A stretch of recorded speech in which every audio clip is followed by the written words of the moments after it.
Assalamualaikum warahmatullahi wabarakatuh. Perkenalkan kami dari kelompok 2 dengan saya sendiri Narvita Lova sebagai pemateri pertama, kemudian yang kedua yaitu Andi Nurfadila sebagai pemateri kedua. Di sini kami akan membahas terkait mekanisme penyakit pada level molekuler. Mekanisme penyakit pada level molekuler. Mekanisme penyakit pada level molekuler mengacu pada perubahan dan interaksi molekul dalam sel yang menyebabkan perkembangan penyakit.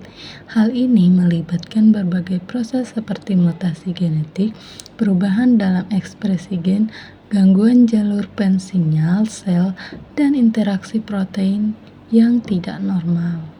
Selanjutnya ada mutasi genetik, yang dimana mutasi genetik ini adalah perubahan pada urutan DNA yang dapat mempengaruhi fungsi protein dan proses seluler.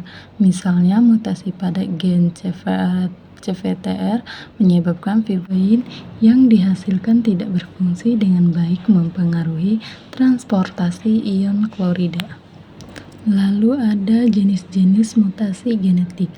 Yang pertama, mutasi titik, di mana perubahan suatu basa DNA, contohnya penggantian, penyisapan, atau penghapusan. Yang kedua, perubahan jumlah kromosom. Perubahan jumlah kromosom dalam sel seperti sindrom Down atau dismoni 21. Kemudian yang ketiga yaitu perubahan struktur kromosom, yang dimana ini merupakan perubahan pada struktur kromosom seperti translokasi atau delesi. Molekuler penyakit.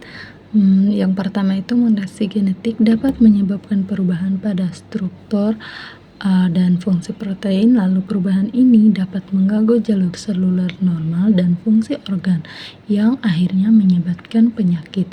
Contohnya mutasi pada gen CFTR menyebabkan fibrosis kistik karena protein CFTR yang dihasilkan tidak berfungsi dengan baik sehingga menyebabkan gangguan transportasi ion klorida dan lendir yang kental di paru-paru. Lalu mutasi pada gen perbaikan DNA dapat menyebabkan kanker karena sel menjadi lebih rentan terhadap akumulasi mutasi. Lalu ada pun contoh penyakit akibat mutasi genetik. Mutasi gen dapat menyebabkan berbagai penyakit pada manusia, yaitu beberapa penyakit yang disebabkan oleh mutasi gen adalah seperti sindrom Down, sindrom Turner, sindrom Klinefelter, kemudian anemia sel sabit, fibrosis kistis, hemofilia, buta warna, dan penyakit Huntington. Mutasi gen juga dapat memicu kanker dan cacat bawaan pada janin.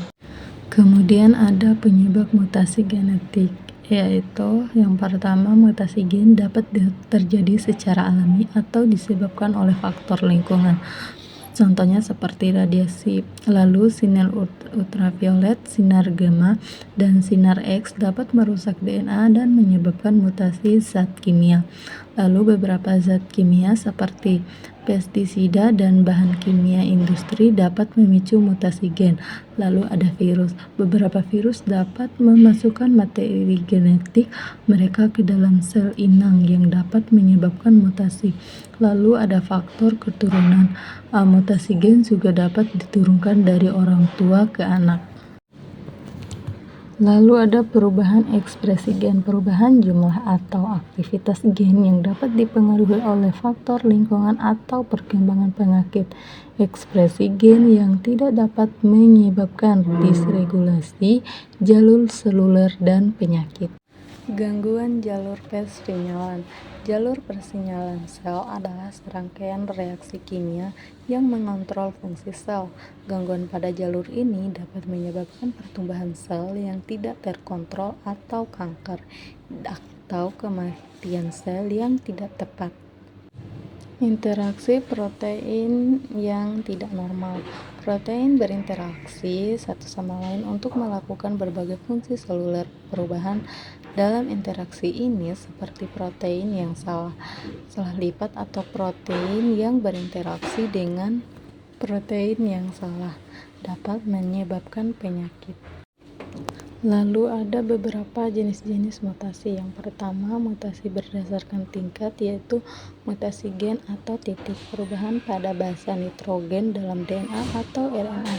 Kemudian substitusi, penggantian satu basa dengan basa lain, terus insersi, penambahan satu atau lebih basa, kemudian delesi, penghapusan satu atau lebih basa, lalu mutasi kromosom, perubahan pada struktur atau jumlah kromosom, lalu aneuploidi, perubahan jumlah kromosom, misalnya trisomi atau monosomi. Kemudian aneuploidy, perubahan jumlah kromosom akibat gagal berpisah atau tidak melekatnya benang spindle. Kemudian abrasil kromosom. Dua, mutasi berdasarkan dampaknya pada protein. Yang pertama, mutasi Minces, perubahan kodon yang menghasilkan asam amino yang berbeda. Mutasi Neoset, perubahan kodon menjadi kodon stop menghasilkan protein yang tidak lengkap. Lalu mutasi diam, perubahan bebas yang tidak mengubah asam amino. Kemudian mutasi penggeseran rangka, perubahan jumlah basa yang menggeser ke rangka bacaan, mengubah semua asam amino setelahnya. Lalu yang ketiga, mutasi berdasarkan arah. Yang pertama, mutasi maju, mengubah fenotipe dari abnormal menjadi normal. Lalu mutasi mundur, mengubah fenotipe dari normal menjadi dampak mutasi. Yang pertama ada dampak positif, yaitu peningkatan variasi genetik, memungkinkan organisme beradaptasi dengan lingkungan yang berubah. Peningkatan hasil panen dan tanaman. Mutasi yang penguatan dapat meningkatkan kualitas dan hasil panen tanaman. Kemudian pengembangan terapi medis. Mutasi dapat digunakan untuk mengembangkan terapi kanker atau terapi dan kemoterapi dan pengobatan penyakit genetik. Lalu ada dampak negatif, yaitu penyakit genetik. Mutasi dapat menyebabkan berbagai penyakit seperti anemia silsabit, fibrosis kistik, dan sindrom Down. Kemudian kanker. Mutasi somatik dapat menyebabkan pertumbuhan sel yang tidak terkendali dan kanker. Terapi gen yaitu konsep dan pendekatan.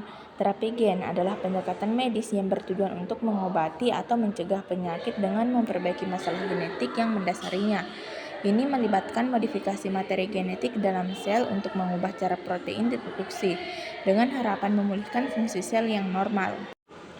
Konsep terapi gen. Yang pertama, memperbaiki gen yang rusak. Terapi gen dapat mengganti gen yang rusak atau hilang dengan gen yang sehat, atau menonaktifkan gen yang tidak berfungsi dengan baik. Yang kedua, memperbaiki instruksi sel.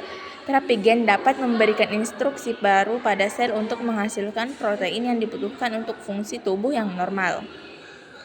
Yang ketiga, mengubah ekspresi gen. Terapi gen dapat mengubah cara gen diekspresikan, diaktifkan atau dinonaktifkan untuk mempengaruhi produk. Penerapan terapi gen.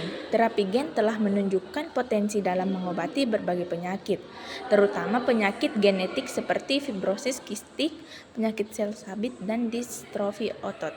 Terapi gen juga sedang dikembangkan untuk mengobati kanker, penyakit menular, dan kondisi lain. Meskipun menjanjikan, terapi gen masih dalam tahap penelitian dan pengembangan, dengan tantangan seperti efisiensi pengiriman gen, keamanan, dan biaya. Jenis-jenis terapi gen. Terapi gen memiliki dua jenis utama.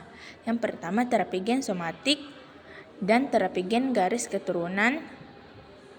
Terapi gen somatik melibatkan modifikasi gen dalam sel tubuh selain sel reproduksi. Sedangkan terapi gen garis keturunan melibatkan modifikasi gen dalam sel reproduksi, yang berarti perubahan tersebut dapat diturunkan ke generasi berikutnya. Selain itu, ada dua pendekatan utama dalam pemberian terapi gen, yaitu in vivo dan ex vivo. Pendekatan pemberian terapi gen. Yang pertama, in vivo. Gen terapi diperkenalkan langsung ke dalam tubuh pasien, biasanya melalui injeksi atau infus. Misalnya, gen yang sehat disuntikkan ke dalam organ yang terkena penyakit. Menurut Children's Hospital of Philadelphia. Yang kedua, ex vivo. Sel-sel dari tubuh pasien diambil, dimodifikasi secara genetik di laboratorium, dan kemudian dikembalikan ke tubuh pasien. Aplikasi farmasi dalam terapi gen dan penyakit molekuler. Aplikasi farmasi dalam terapi gen dan penyakit molekuler melibatkan penggunaan terapi gen untuk mengatasi penyakit genetik dengan memodifikasi atau mengganti gen yang rusak. Terapi gen bekerja dengan cara memperkenalkan gen yang sehat atau fungsional ke dalam sel pasien, atau dengan menonaktifkan gen yang rusak yang menyebabkan penyakit. Tantangan dan masa depan terapi gen dan farmasi molekuler. Terapi gen dan farmasi molekuler menjanjikan pengobatan revolusioner, namun menghadapi tantangan signifikan. Tantangan tersebut meliputi risiko efek samping, biaya tinggi, kompleksitas prosedur, dan keterbatasan dalam efisiensi dan keamanan pengiriman gen. Masa depan terapi gen dan farmasi molekuler. Yang pertama, perkembangan teknologi. Kemajuan dalam teknologi seperti CRISPR, Cas9, dan RNA interference atau RNAi telah membuka jalan bagi terapi gen yang lebih akurat dan efisien.